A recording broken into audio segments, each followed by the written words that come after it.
Okay, hello, welcome to Module 3. So this week, you're learning to identify milestones in time that characterize the progression of an issue. So for example, after the Civil War, we have the 13th Amendment that ends slavery formally in the country.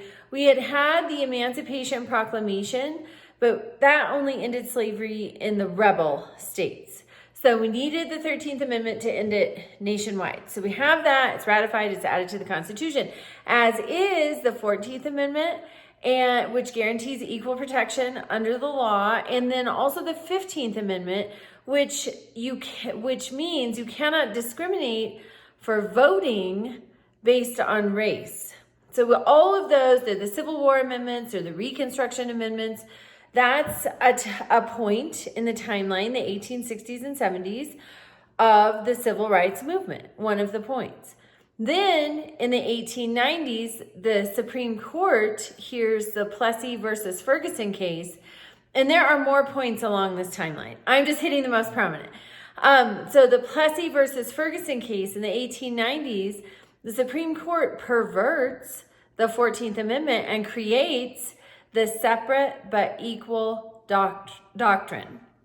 And that is what legalizes segregation nationwide. And so we see then in the 1950s, Brown versus Board of Education reversing Plessy versus Ferguson. And now we're going to desegregate all public accommodations. Then in 1964, President Johnson signs the Civil Rights Act. And so now not only are we desegregating, we're going to have equal protection under the law. We're going to finally, these Civil War amendments from the 1860s and 70s, almost 100 years later, they're becoming a reality for people. And then in 1965, because of things like literacy tests, poll taxes, various other things that were designed to prevent certain people from voting. So in 1965, we have the Voting Rights Act, and now everyone can vote. You don't have to have a literacy test. You don't have to pay a poll tax. Everyone can vote. Then in 1968, we see the Fair Housing Act. Housing can no longer be discriminatory. So these are points on a timeline. So you're learning to identify milestones that characterize the historical progression or regression. So like the Civil War amendments would be a progression. Then Plessy versus Ferguson would be a regression. Then Brown versus Board of Education, we're progressing again. So we see these points on the timeline in the civil rights movement. That's just an example. So you're going to see things like that in Module 3. Also in Module 3, make sure that you review the Module 3 guide and the Module 3 resources.